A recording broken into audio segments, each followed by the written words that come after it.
The court system is still operating for the most part online. Last week, the National Council of Juvenile and Family Court Judges heard from Jaycee Lee Dugard, who was kidnapped and held captive for years, as you know, about the lasting effects of trauma.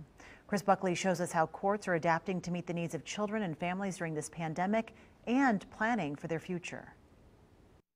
Last week, judges with the National Council of Juvenile and Family Court Judges heard from Jaycee Dugard about the effects of trauma and the importance of a well-educated judiciary.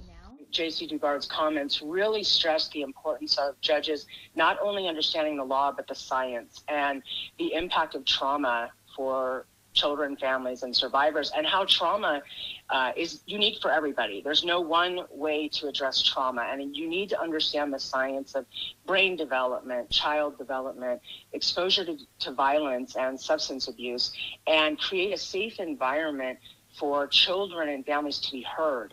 And creating that environment is much more of a challenge these days. Most cases are being heard virtually.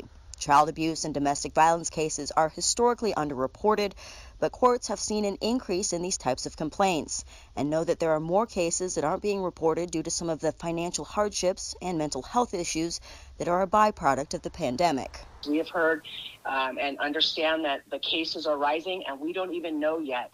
And that's why when the courts re-enter some level of normalcy, we are already preparing our judges and the courts on how to manage the backlog and the influx of cases that we are anticipating once, really the curtains open and we see the children and families again for the first time in almost a year. A statement issued by the council says no court should return to full operation until prevailing science and local health authorities say it is safe to do so. Covering the story, Chris Buckley, 2 News.